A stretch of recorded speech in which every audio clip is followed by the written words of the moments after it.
So I'll call this meeting to order, started late, and I apologize. Roll call vote, please. Yes, Chair Brian. Here. Director Bruins. Here. Director Smith. Here. Thank you, all are present. Are there any members of the public here who wish to make a public comment? Hearing none and seeing none, we will move on to the consent calendar. Approving the minutes of February 4th. Do I have a motion or any discussion? So moved. All right, a second? I'll second it. I'm sorry. And all in favor? Fine. Aye. Anyone opposed or abstaining? Okay, terrific. Note all three chairs present voted in support of the consent calendar, and now we'll move to the regular calendar, selection of a chair. Oh my God, awesome. Who wants to be the next chair? You mean we couldn't just say you again? I'm happy to do this job again. If you'll have me, I do plan to hand off the baton to my alternate in January of 2020 as a director of SVCE, so that he has a year to transition with me as his alternate. How many more times are we Yes, I don't know. meeting as a body? Audit? Mm-hmm. We'll talk about that, but probably just once more. Then I'll This definitely do the job. calendar year, so. One for this calendar year? Okay, terrific. I'm happy to do it if you want me to do it. Is that Nancy, an- you want it? Go for it if you want it. Please. You're doing a great job. Okay, so do I have a formal All those in favor of Courtney? Aye. That's a motion to end everything. aye? I'll second it, or whatever you need me to do. If it's not appropriate for me to second it, I'll ask Nancy to do it. Yeah, we can have Nancy. I second Jeannie's motion. All in favor? Aye. That'll be three of us. And just to, before we close the item, is there a, in case you can't make a meeting, do we want to have a vice chair? Nancy's the vice chair. I nominate Nancy as I vice chair. second that. That was easy. All in Thank you. favor? Aye. Aye. Okay, fantastic. All right, let's go to the automated meter instruction audit results. Great, I'll just take 30 seconds to introduce this. So we started off at the last audit, or committee going over the financial audit. We said we'd be back to you in a couple of months with the conclusion of our IT annual audit. As we started the IT annual audit, we also discovered that we thought we had a little more time, but actually that we needed to also complete an automated meter infrastructure audit and submit those findings to the CPUC by the end of April.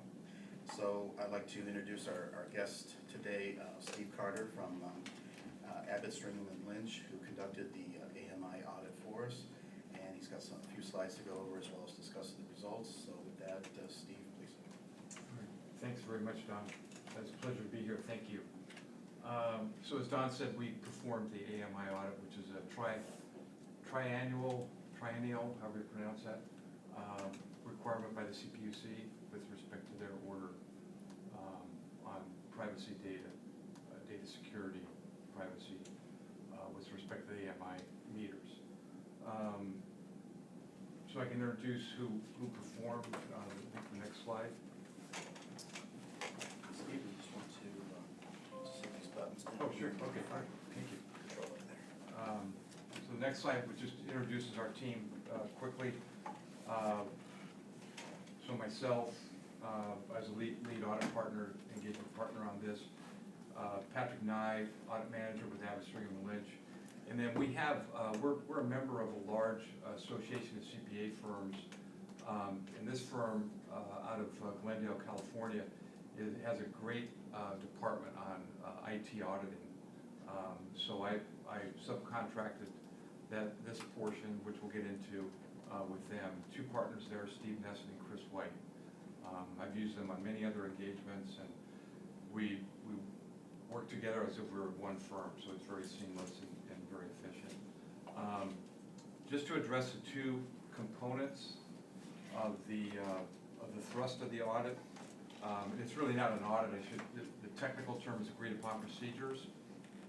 When this came out, I guess the first requirement was 12/31/15. There was not a lot of CCAs in play at that point, but there was a few, and we did the first ones for about a handful of those.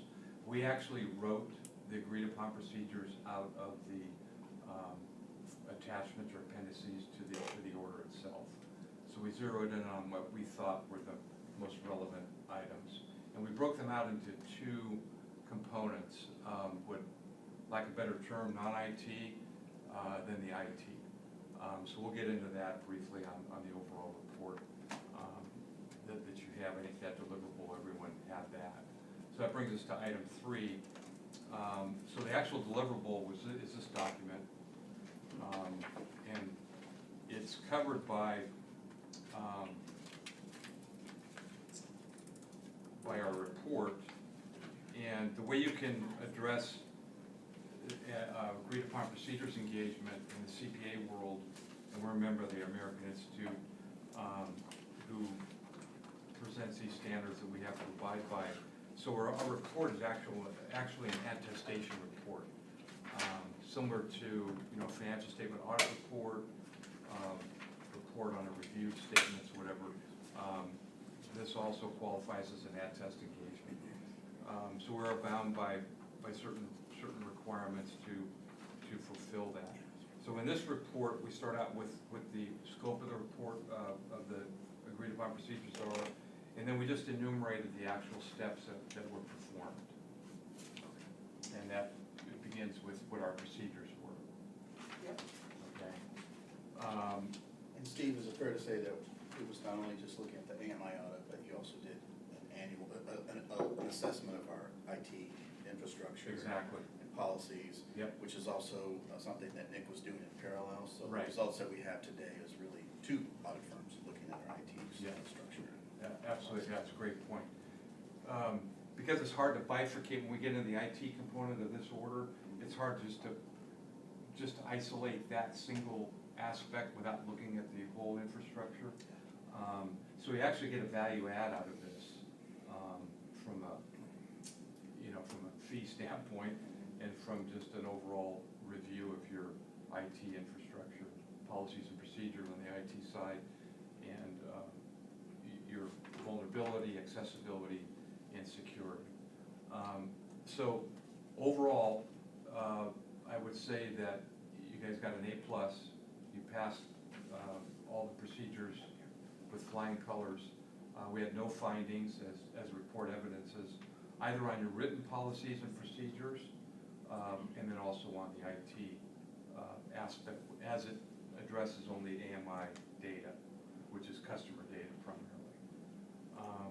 So in comparison to other CCAs, again, flying colors, you're at the top end, if not one of the top. That's good to know. It's not that we're competitive. We are but- so competitive. Listen, I gotta get out of here to get to the Tight tournament. You couldn't just say the top, or You could, number number one is When you don't have findings and no one, and The a best. few others that don't, you're kind of all there, right? It's like the national Superior. spelling bee, right? 8 top winners. And everybody has approached it, each CCA is approached a little bit differently, especially with the written policies and procedures. The way they cover it can be different, as long as it meets the spirit of the order. But some have better written policies and more thorough than others. I'd say you were definitely more thorough and more detailed. You cover a lot of aspects. the best, again. Finger pointing is good in this. In this case, it's good, right? Fantastic, job well done. Yay, staff. Yay. And then also when we get in the IT side, the same, excellent scores there, in terms of all the work that Nick has done and is currently doing, has to continue to do in this environment of, today's world with IT, right? Everybody trying to hack each other. So any questions so far on? I just wanna make sure, cause you started with the A+ relative to protecting customer data, and then just mentioned also excellent results in the other side of this, which is the IT infrastructure? Yes. Okay, great, I just Yeah, wanna make so sure. so part of our work, again, the value add is, we also gave you a report and assessment of your whole environment. Because while we're here, we might as well look at everything, because it can impact, where AMI data resides and who has access to it. That's mainly the first thing we're looking at, but as a byproduct, we get into other other security areas, vulnerability, internal, external, and how you secure data and accessibility. So we'll get into that, those a Okay. little bit more technical things. Unfortunately, Chris White and Steve Nesson, who are gonna lead that discussion, are stuck in Nashville, their flight got delayed, and now they're in the air. So, but they gave me some nice bullet points, and Okay. I'm not the, the IT technical guru guy, but I've been around these guys long enough that some of it's rubbing off, and it's a little scary, that I could talk some of their lingo, but hopefully I can address at least the top level areas that they wanted to bring out as a result of their work as well. So with that, we'll go to this slide, okay? So this is just a chart of what's called the Active Directory Account Review. And a couple of things to note here that Chris wrote for me. It's very, very common to have findings in this area. This also really addresses passwords, how strong and weak passwords are, how easy it is to crack the passwords. So they use some tools that attempt to do that. For passwords that never expire, it's acceptable for service accounts, which are accounts used automatically by software. But for a live user, those are the ones where you want to change every 30, 45, 60 days as part of your procedures. And these These are all service accounts on these 8 right here. These are service accounts, so that's acceptable. Yeah. okay, that was my question. And the That's one, why they never expired, right? the 1 week password is for a new employee who hasn't started yet to change his password on his first day. So they're just a temporary password, so that's been fixed as well. Okay, and then what about those 3 non-unique? 3 non-unique is similar to the service accounts where they're the same password for 3 different accounts, but they're not unique, right? So they're the same password, so I can remember to use it 3 different times on 3 different accounts. Is that a good thing, a bad thing, or? It's acceptable, just because it is a service account. Okay. It doesn't have full access to the environment, it just has access to one service. Okay. So, for managing the service accounts, have you considered using something like CyberArk or similar product? Not yet, because we have so few, So and few. we have such a small, like Active Directory, but something that we could go into if we have the need for more accounts. They actually reduced a few of the service accounts down to 5, even 4, so they were older accounts that didn't really have a function any longer. So that is actually down to 4 now. Okay, so like in the newer tools you're using, it ties in with your. Okay, so are you gonna keep service accounts going forward, just fewer of them? Yeah, because when we were originally started, they had service accounts for like a scanning program and a few other things that we no longer use.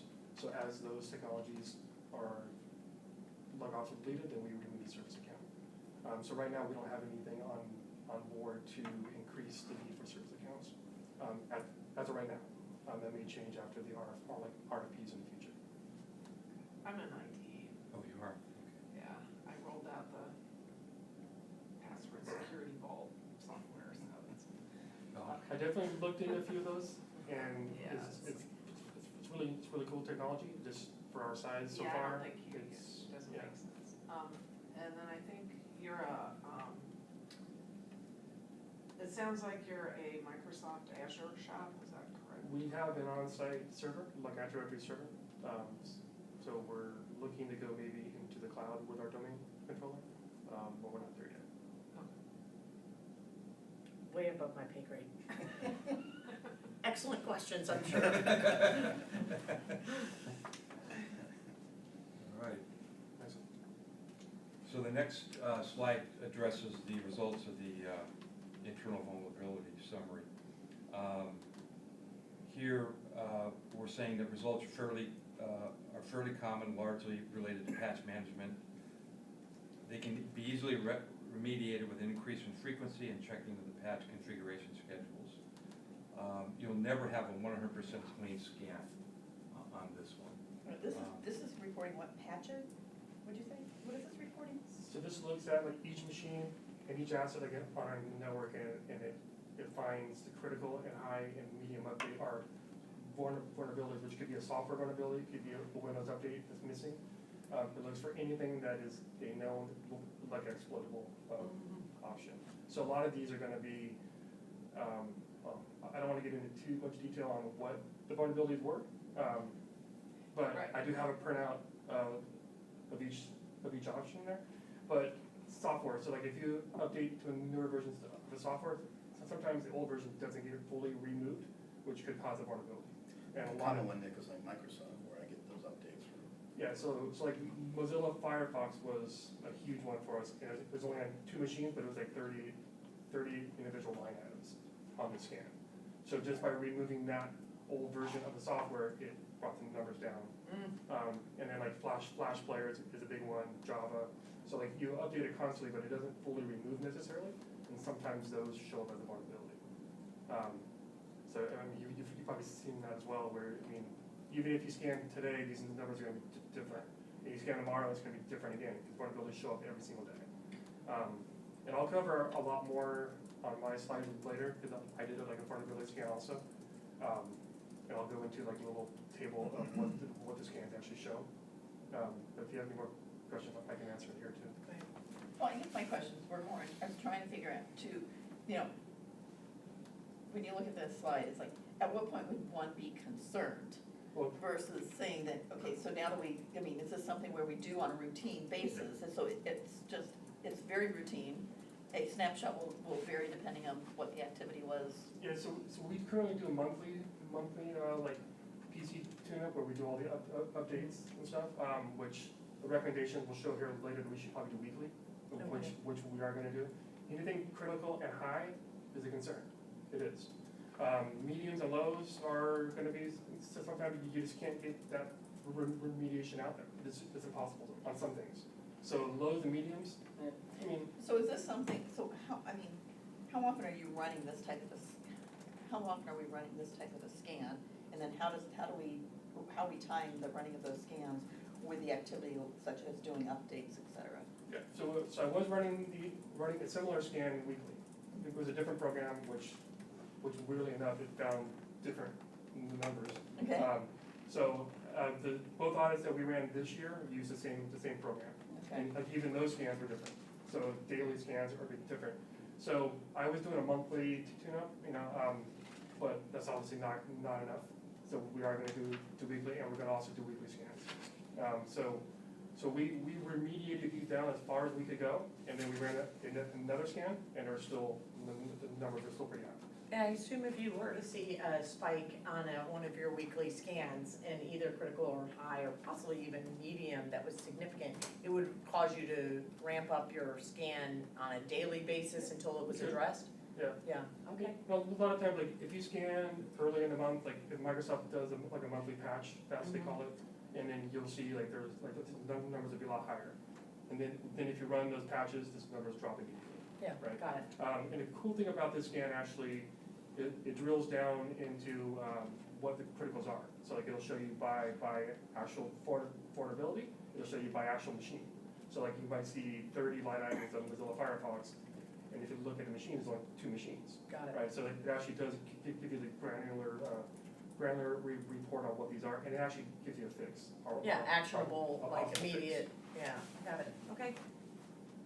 So the numbers look scary, but if you have some context behind it, it's a little bit less scary. Was there anything else that Chris wanted you to talk about that?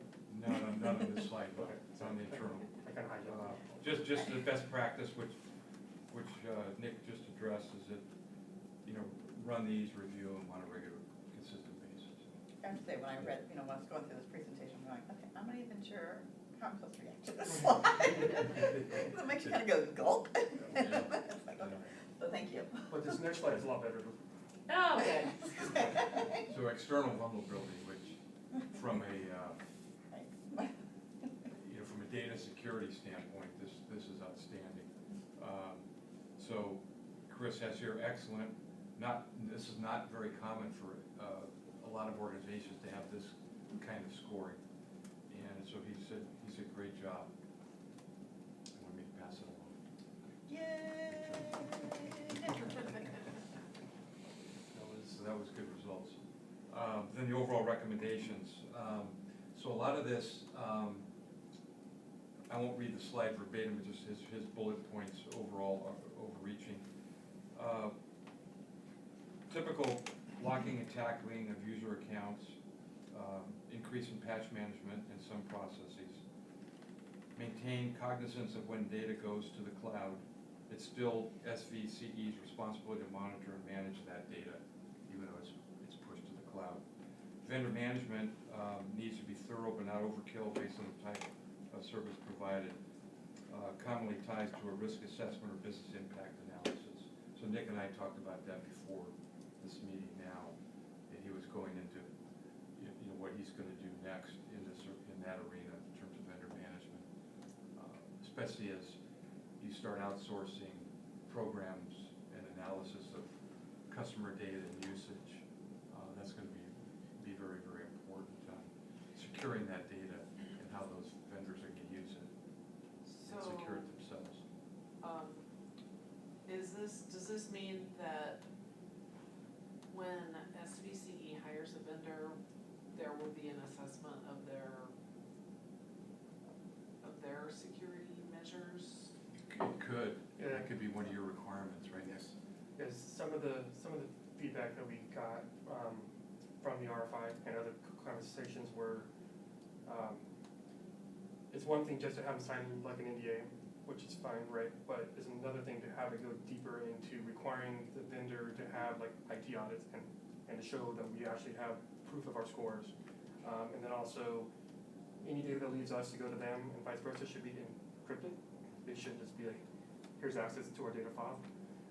Then with that would be to require them to, once the project's done, would be to delete the data, and not just hold on to it like on their side.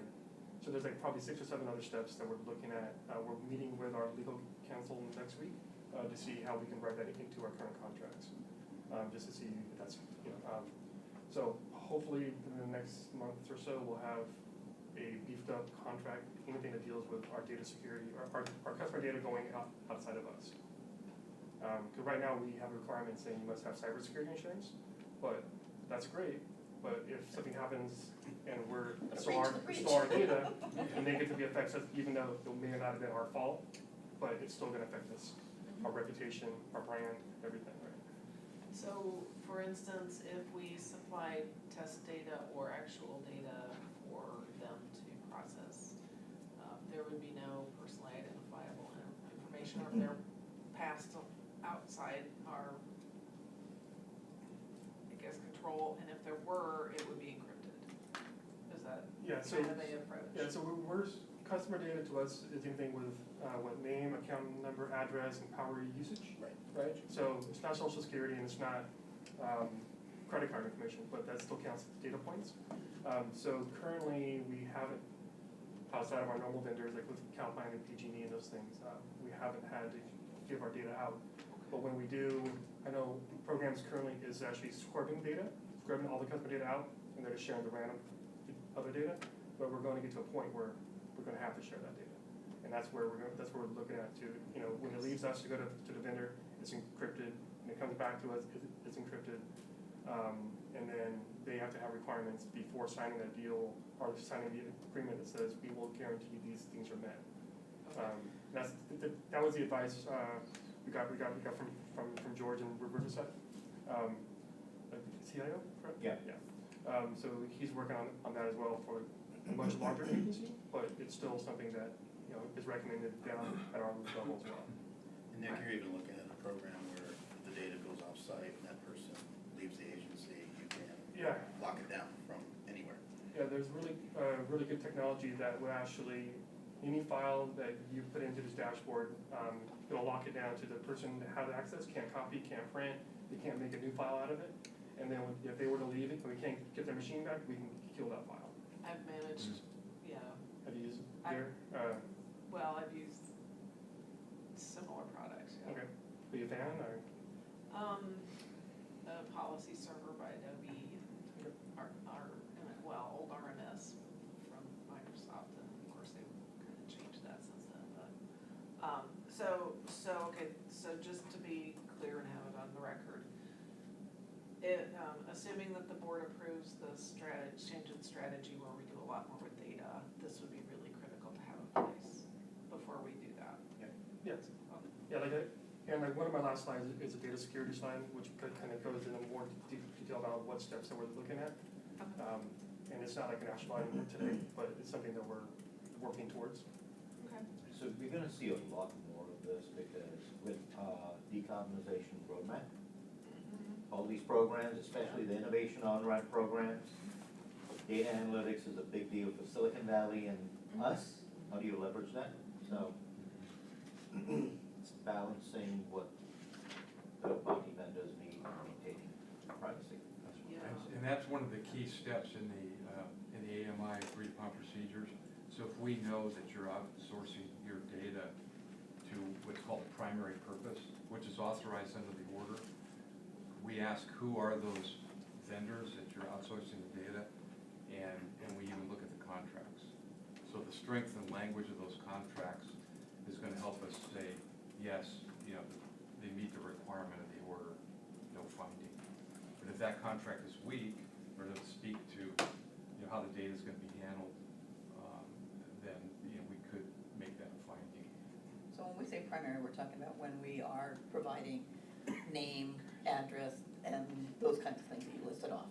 Is that when we use No, primary? the definition of primary under the order is, it's authorized by the CPUC to share that data with respect to load, demographics, anything that anything that speaks to your business for using that data to drive better service and better products. That's what they mean by primary. A secondary purpose would be less authorized, if you will.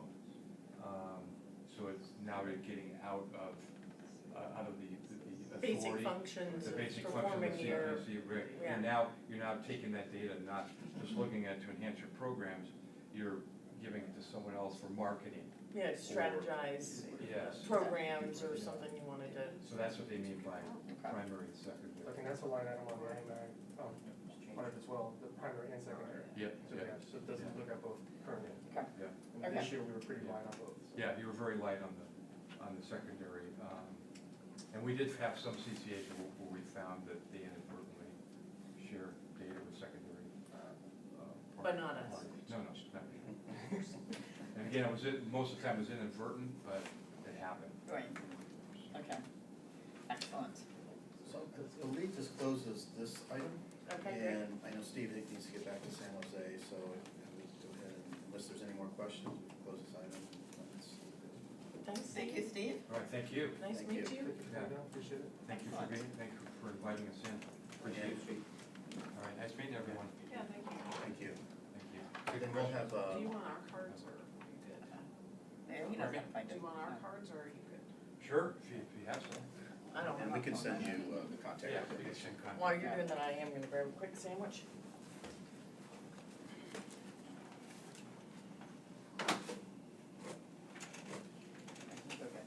We don't have SVCE cards, but there you go. Okay. I'll make a note. Thanks again. When I put you in the primary data security. All right. Talk again. File. Okay. All right, thank you. Good job. Thanks a lot. Okay, nice meeting everyone. Thank you. Appreciate it. Yeah. All right, thank you. Bye-bye. Thank you. So he's Oh, also thank you. I working need on it. Rainy certification? Yes. Yeah, it's the same firm is working on that, so they're finishing that up this week as well. Okay, I'd like to move to this item while you're here. Yeah, let's do it. So, at Dawn's suggestion, we're gonna discuss item number 6 about a meeting schedule. So I anticipate our next audit committee meeting, unless there was another follow-up on IT, would be the first 2 weeks of December. One of those days, in the first 2 weeks of December, we should meet to kick off the financial audit like we did this past year. And it's never too early to block off your calendar, so. Especially in December. Especially in December. So this is an action item to look to see if we can come up to a consensus of a time in that first 2 weeks of December to kick off the financial audit and meet again, so. So if that's in December and the financial audit begins after that, if we're, like Courtney, you alluded to, you're gonna be passing off the baton, is that when we should, I'm trying to figure out the value of us being in the kickoff versus a replacement being in the kickoff. Can you comment on that? Well, we would, I'm gonna use Courtney as the example, but I may find myself in that same boat, so. where you would not, for instance, this past year, we weren't sure if the three of you were going to continue, but then we closed up that audit and met with you before we went through elections for committee members. Yeah, because I think Courtney and I mean, we term off at the exact same time, okay? And so the question is it better to place another person from the council onto the overall board while there's still like an overlap, Courtney can still be, mentor to her replacement, I could do the same thing. So I think that's what both of us are going through, because we're gonna have one more year. Okay. So that's what I'm trying to figure out, would it be better to have a replacement in there? Also on the audit committee. Or stay with those that may not. be Unless serving some on of the new folks from other cities too may wanna participate. So what you're talking about would be, Agendizing it at the board level, perhaps in September, Mhm. for replacements on the audit committee. but we wouldn't have your new people selected. But we wouldn't have our new, we won't be like Oh, I hiring see. people Yeah. until. And we still need to have. You know what, a never, kickoff. but I was thinking, let's just not overthink Let's meet in this. December. Let's just meet in December. Okay, then we'll figure it out. So having said that, if there's a day that works in early December, let's, I'm gonna fire off, Monday, December the 2nd as a starter. I'm also free Wednesday, the 4th. Wait a minute. If either of those 2 weeks, that's the first, if either of those 2 days work for the rest of you. Wednesdays are better for me Okay. typically. How about Wednesday at, 11, Which Wednesday are we talking about? 9 AM, 2 Wednesday PM, the 4th? Wednesday, the 4th is fine. Don't go to the 11th. Is there a time of day that works better for the staff? This or time is good. 11:30? Open. Okay, let's make it 11:30 on the 4th of December. Can somebody set out a meeting minder? Thank you. Now, am I gonna type it in? Although, hang on 1 second. We might wanna reconsider the Monday. The 12th, 4 through 6, wait, so 4, oh, no, 4. What? That evening, I would be going to Napa. I know, it's a tough life Mm-hmm. for the league leaders meeting. So the California Cities leaders meeting kicks off that Wednesday, but I think. But that's at night? Yeah, that's at night, so, okay, I take it back. So we'll keep it Wednesday's- 11:30, or would you like to meet earlier to make sure you have some free time that afternoon? It's fine, it's Napa, I mean, All right, so we'll make it 11:30 on Wednesday, December the 4th. okay. Thank you. And then I will drive there immediately afterwards. Right, great, that item's closed. Yeah. So, Let's move back to item number 4 then, the information technology audit results. So some of these slides may be redundant to what we already talked about, but so I'll kind of just go through them very quickly. So as Don mentioned earlier, we did run a parallel IT audit separately from the AMI audit. A lot of the results from the AMI audit I just learned today, so I wanted to keep out of that one, so I didn't have any influence in it. This one I'm more involved in, so I'll be able to speak a lot more in detail on this side. We commissioned a vendor called Gray Castle to perform the audit of SVCE systems and policies. The scope included penetration testing, external vulnerability assessment, internal vulnerability assessment. This year we get a scale of low, medium, high, critical. Last year we had a scale of a 1 to 5, which is a lot easier to kind of tell if we're doing good or not. But low, medium, high, critical is what they use and what the AMI ought to use as well. The first test we did was penetration testing. This simulates the attacks and motives of cyber criminals. So this is somebody trying to get into our network. So part of this testing was to verify that we had the following practices in place: a backup and disaster recovery, an incident problem change management system, and risk mitigation. The result on this was low. We had very few. We have zero presence outside of our networks. It was really one of the lowest ones possible. There are some recommendations that came out of this, is to continue to conduct regular penetration tests. We are committed to do one a year as part of our annual IT audit. Continue to conduct regular social engineer testing. We do monthly phishing tests. We're gonna ramp it up to some other social engineering testing here shortly. Create and distribute security reminders, something that we're not doing a great job as of today, but we will here shortly. We'll add it in to our testing program. Questions on pen tests? Pretty straightforward. The external vulnerability test. This scans outwardly facing hosts from the same perspective of any internal user, malicious or otherwise. Basically, it looks how somebody can get into our environment. We have very few open ports or services. We do that intentionally. We don't have a VPN even set up, so that's one less possibility of an attack.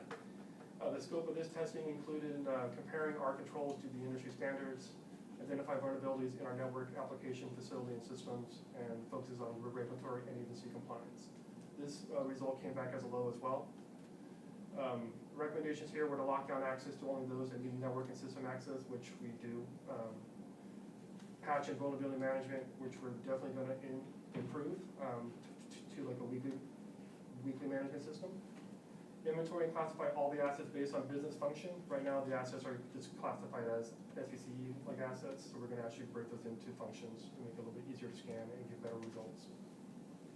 Does this include laptops and stuff leaving the office? Does it include individual cell phones that where somebody may be conducting emails on their personal business?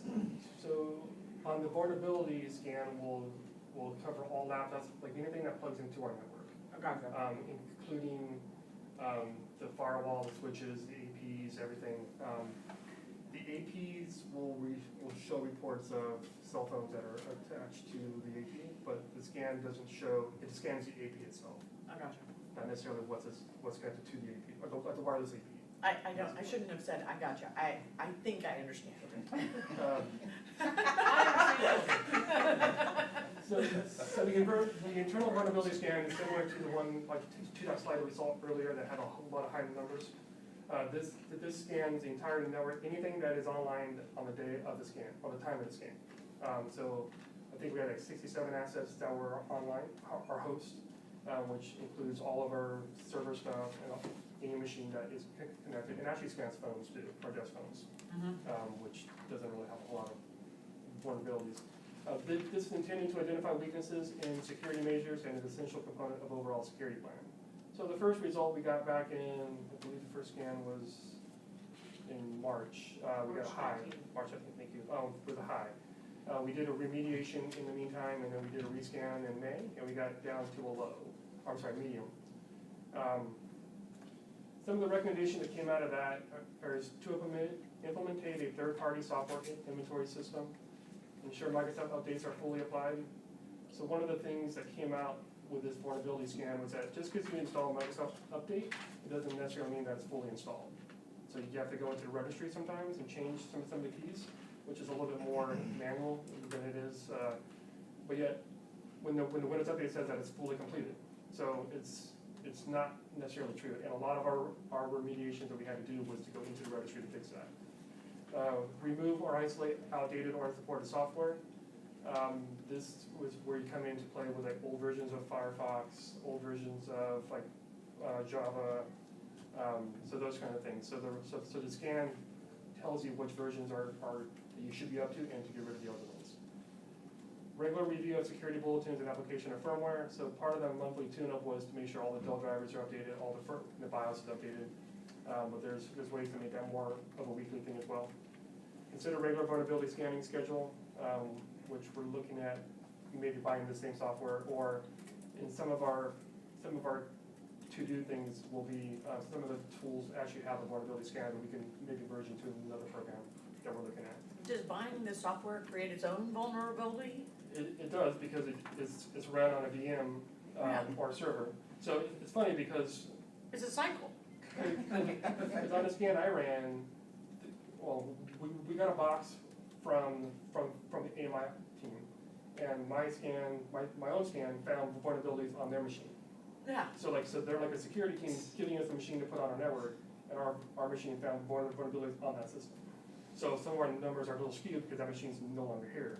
So I mean, it's a point in time scan, so they may have had it clean before they sent it to us, but then in the course of a week or two, more vulnerabilities show up. Yeah, so. Can I jump the fence and ask a somewhat related question? Do our onboarding protocols, when we have a new employee, intern, volunteer, anybody coming into our offices to sit down and do any sort of task that gets them access on our equipment, do we have some sort of language or training or even just 5-minute debrief about what's allowed, what's not allowed with everybody who logs in? Yes, so we actually, with the admin team, we meet with every new hire and we go over IT policies and procedures and all the other policies and procedures. Okay, great. But we haven't signed off on a over one-page thing saying, I understand the password policy, I understand And never how use policy. quickly from the time they start do you do that? Couple days normally. We try to do it on the first day, but sometimes that's impossible, Sure. so we try to, for sure, the first couple days. Okay. And beyond the new hires, this might be a time you wanna roll out that 2-pager you have with data security. Yeah, want to do it now or? It's pertinent to that question. So part of our data security strengthening is we created a 2-page printout that we're gonna go over with every staff member in like a training session. So we're gonna go over the do's and don'ts of data security, why it's important, why we must follow these rules, and have them sign off. And my vision of that would be, if not monthly, maybe every 6 months, do a check-in with entire staff saying, Yeah. like if anything's changed, or, it's kind of just reinforce what this is. Yeah. And this has been through the legal team as well, so it passed their vision as well. We haven't done it yet, we're looking to do it hopefully the next week or two, but we wanted to kind of just get past the audit first. Good. Okay. And so everybody signs this and then gets a copy of their signed thing, And it goes to for their own records as well as in our files. Yeah, Part of the it'll go- accountability. And I assume this also would be given to intern, somebody Yeah. who's, Anybody, Rolling through contractors, here, right, interns, anybody touching the data. And keep in mind that not everybody has access to all the data, so Sure. so like in Box, we restrict data access to those who need that data. It Yeah. has to be approved by the director. So just a real quick chart here of the initial scan and the rescan. So like on a total critical for May 19th, it shows 8. So we had it down to 0, and then there's 8 new ones popped up like that couple days in there. So you can never get down to 0. Just to point that out, the 33 then on March, you actually remediated those 33. Yeah. And then the 8, when you Are rescanned them, brand just new new ones, ones. yeah. Right.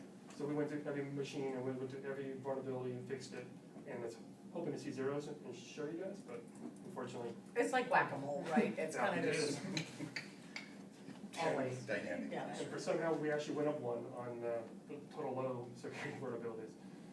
But yeah, with the weekly scanning system, our vulnerability tool will be able to keep those down in line to truly ones that are new, or ones that we can't fix anymore, or any lower.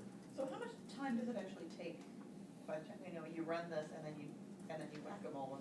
I mean, how much? It could be the same day. I mean, these updates are being broadcast out to these tools, updated daily. So if I scan this today and scan tomorrow, the numbers are gonna be a little bit different. Yeah, but if you scanned it today, and then you go and try to deal with those, how long does it take you to deal with Oh, those? take a deal. I'm saying, how long does it take, what is the manpower, the investment to mitigate or get rid of these? From that first scan, it took a good, I'd say 48 hours. Over the course of a week, just going through. I mean, the hardest part is getting a hold of the machine, Mhm. because you have to have it for an hour, sometimes an hour and a half, and then you go through, do the updates, which take forever, then you have to go in and try to figure, I mean, some of these are really easy, some of them you have to do some more homework. Wow. But if you get it down to only new items, it should be a lot quicker. But trying to get from the initial benchmark down to a clean number, it took longer.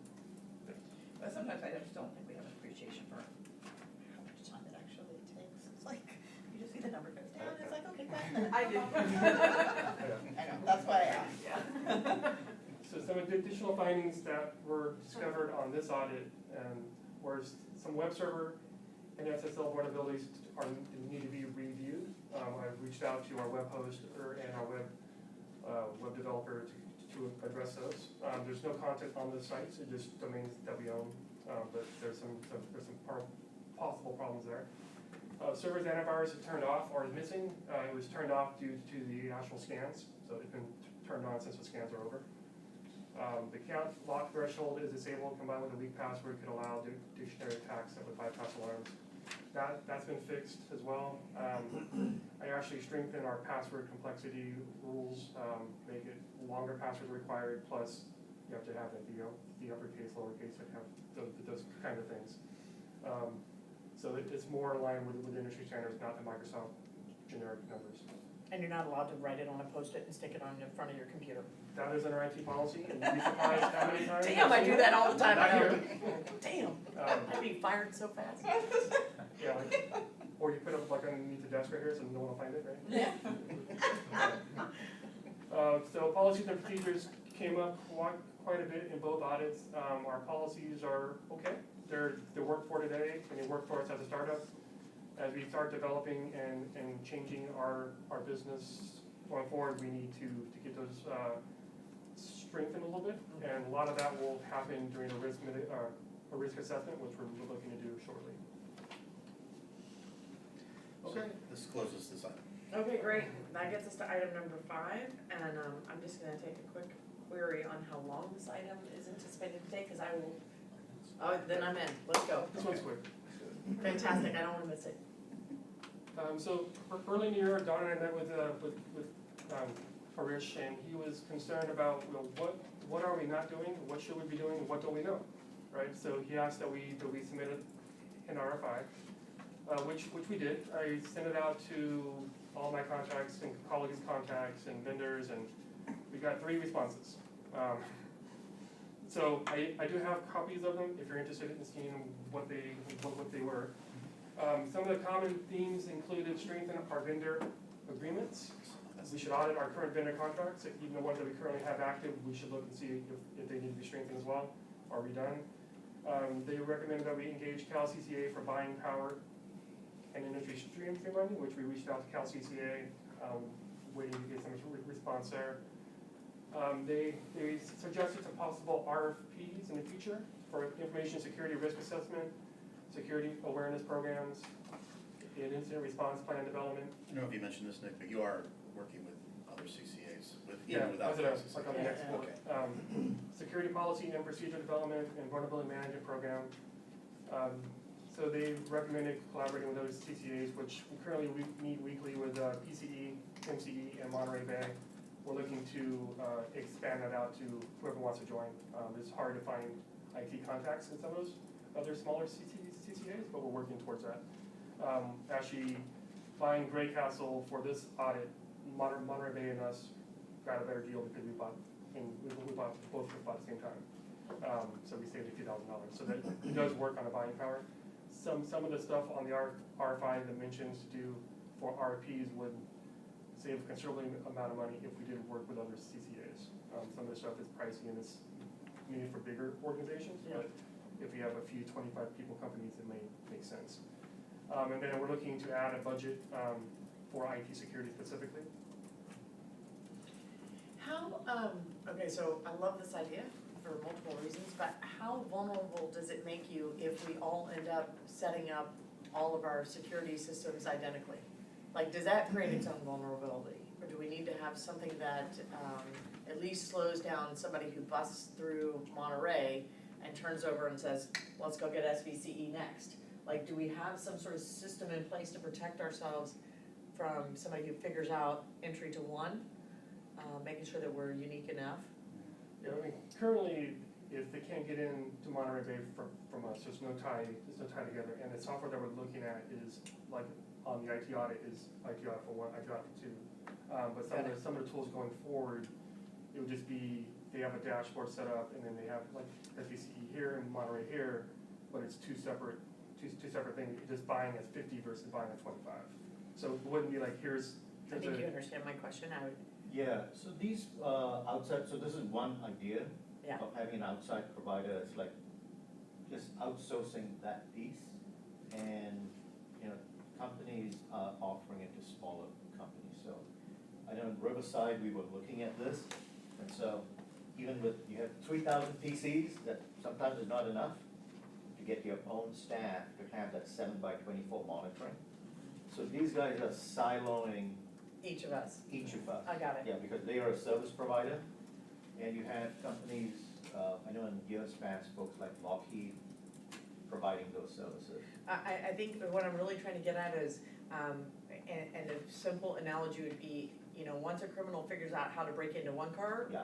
cracking the window, Yeah. then they just come over to the next car and break that window too. Yeah. So do we have something So unique? if we're all using the exact same kind of systems, or, Yeah. company X, or software X to do this, and software Y to do this, once I crack the code on Y, Yeah. over here, I can now Jump the code fence on and come Y get us and get us over and here. get them. Even though they're not, that's right, that's. I guess, does sharing best practices amongst the CCAs make us vulnerable in itself as well? I don't think the sharing best practices do. Okay, I think your point about maybe if we get the same vendor to actually do some of the monitoring and protection, then someone breaking through that would have an entree in. So the point of this RFI, and we got 3 responses because they have to work on it and there's no money involved, right? yeah. They're just providing us information. But at least we've got enough here, and this is what we've culled from the 3 different RFI responses saying, all right, this future RFP would cover these. So it's not necessary that all the services we're doing on cybersecurity would be common with other CCAs. Good, okay, got it. So the last topic, And just intro to this would be, and we're wrapping up, item 5 here, is we've gone through the AMI audit, we've gone through 2 IT audits, Nick's got some recommendations to follow up on there.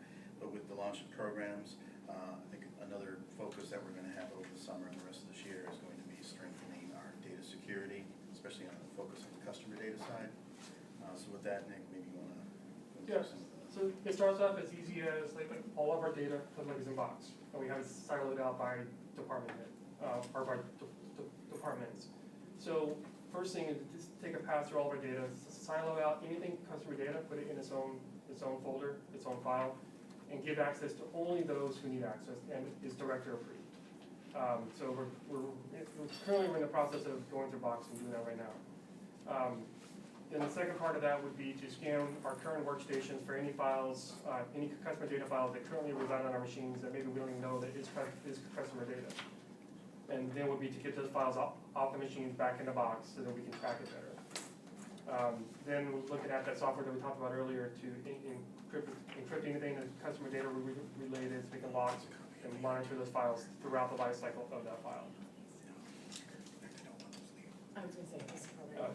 These need to stay here. Yeah, Yeah, it's just like if you wanted to look at it, this actually dives deeper into everything that we talked Okay. about and actually has findings, and I just don't wanna share that. No, I was gonna say, I'm assuming these are confidential, and these are the kinds of things that These you, are, well, that you glance at here and then leave behind. so we're looking to create some additional policies, create a new data protection security policy, which I think I have a printout. It hasn't, it's not ready to go to the board or anything yet. Different than this. Different than that. And then create a new AMI data privacy and security policy. So it's one thing to do an audit every 3 years, but what is AMI, why it's important, what are our requirements that we have to follow to support the AMI data privacy. So I wrote a policy about that, and that will be coming to the board shortly.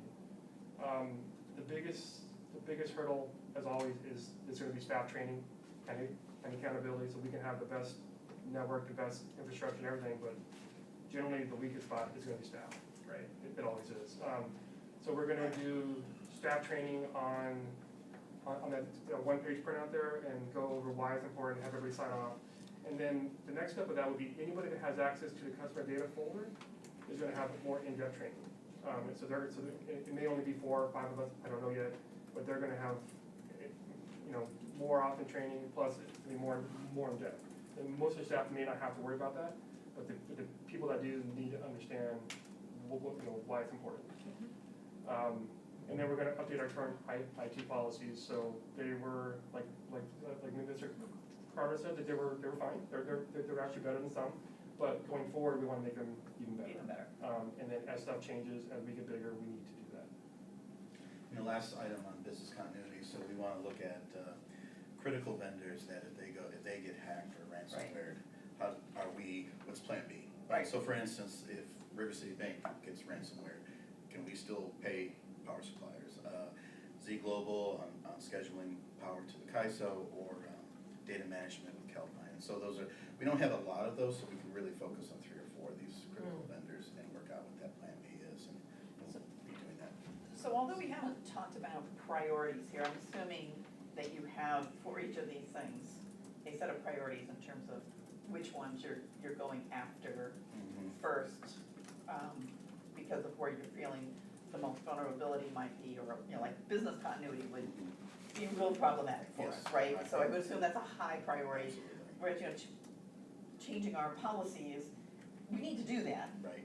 but relative to the two, maybe secondary, right? So like this summer, like you just mentioned, the critical vendors, let's identify that, the data security and the customer data, let's nail that down. And then the policies are something we can do towards the end of the year. Right. It's not something Okay. we have to do. Okay. And most of the policy review and creation will happen through like a risk assessment anyway. Mhm. So if we get the RFP out for that later in the year, it'll cover the policies. I think that was the last good information. So these kind of deep security stuff like this, I mean, it's always tough because in terms of whether you do things in a closed session, because it is security versus in an open session. And so I think, as we look at going forward, I would ask that we can kind of give that some thought. I mean, a lot of the other agencies are doing that, where you're actually pulling the closed session Yes. to deal with some of these things. But just on a more mundane thing, I just wanna make sure, I'm sure we're part of all these little things where everyone, is learning from each other about these vulnerabilities that happen, like these phishing things, where all of a sudden you're on vacation and Andrea gets this email from you Right. that says, please go buy these gift cards, Right. That's happened on multiple occasions. Huh? That's happened on multiple Yeah. occasions. Mhm. So, because even though we kind of sit here and we say, okay, no, we're trapping those things, there are a lot of examples here in Santa Clara County where people did not do that. Their staff have gone off and bought these gift cards and then finding out, oh, wait a minute, I just got, sucked in. So, and it's your comment about, sometimes our most vulnerable is, Jerish is a good-hearted guy, and big heart, and he's now asked you to go and buy these gift cards, and Step into Courtney? it's just, this is the kind of I generous guy he used to is. about once a week get a wire request from Rish, Yeah. saying wire this immediately to such and such account. Yeah, because in this particular one, it was kind of weird, because the ones that fell for it and all, they have all, it's always happens when the person is out of town, who supposedly, which is also, so then everyone's trying to scratch their heads and say, well, wait a minute, how do you know that Jerish was out of town when that email got sent? So one of How do the they know reasons- when to time it? So it's kind of weird. One of the reasons this RFI is important to me is, I don't think we should be limiting ourselves to lessons learned from CCAs. Yeah. And No, what, no. and what we know. There are all these industries that are Similar enough. similar or sometimes just having some overlap that we can just steal best practices from. And that's what we get out of the next RFP. Maybe under the circumstances, adopt best practices. Yes, right? yes, Fine. adopt.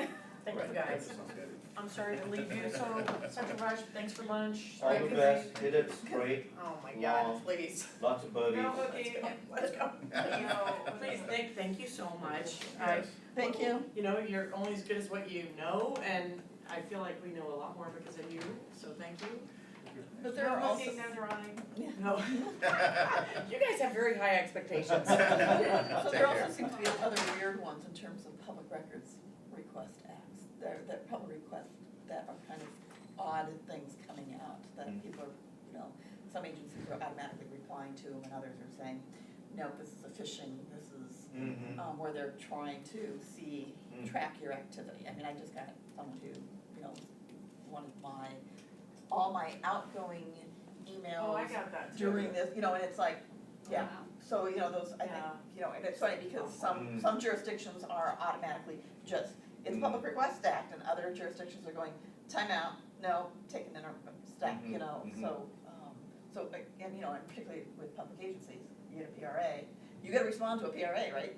So this is, These all those, so, they're going all over the place. so from a You committee got that one too, standpoint, She did too. I'm the only one on my council that got it. Yeah, me too. mean, she got, I wonder if it's a thing about women, so Our I asked. SVCE board members. SVE, yeah, because Yeah. I'm one of 5 women on the council, so it's not a women thing. Oh, yeah, so. I don't know who else is getting, I mean, I don't know. So overall, you know, the Interesting. bigger picture on this is, the bad guys are constantly evolving. Absolutely. And therefore, we need to constantly evolve, so it gets down to, in a way, the setup for our action item is in the budget. We're gonna set aside a chunk of money that we've not set aside before for work on this. Yep. And then we'll see what comes out of this RFP that we put out, you know, if we need to be enhancing our security.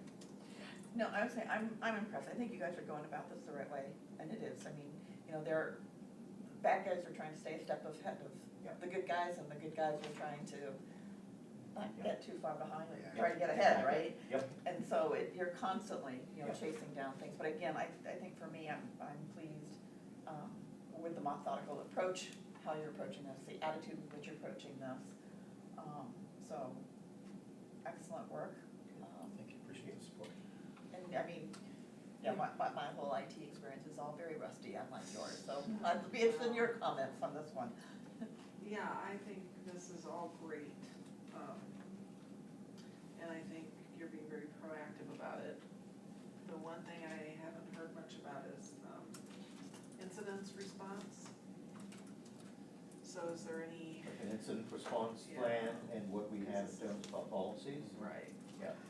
Do cover that in the policy. We have a plan, it's pretty minor, because we're, I mean, basically call me and I call you, I mean, but, so part of our policy development will be to improve on that, and one of the RP items is like an incident response. They have organizations that we can engage with that can handle, Right. you know, the response time, the media, and all that, so that is one of the RP things that we're looking at. So, Okay. but right now, it's just, So it'll be part of the RFP and you'll consider outsourcing Yeah, it, for which sure. is exactly what I was hoping to hear. I mean, I Right don't- answer? Yeah, I mean, yeah. And then it looks like, yeah, it's interesting to see these RFI responses you got, so I appreciate your sharing those. There's quite a range. Yeah, it is. Yeah. So, no, this is great, and If anybody has any questions that you want to talk about after the meeting, I'm more than willing to stay and kind of get into specifics if you want. No, I think this is great. And, you know, again, I think it just speaks overall to the professionalism of the organization, so I think we're fortunate. outstanding. I'm sure we've got the best CA in the state, so. Even if he wouldn't go on record. I'll take our A+, really. Okay, That, so, December, and you'll send out a meeting reminder on that one, and so we will be set. thank you so much. Excellent. Vice Chair Smith, would you like to? Adjourn the meeting. Meeting adjourned at 12:30.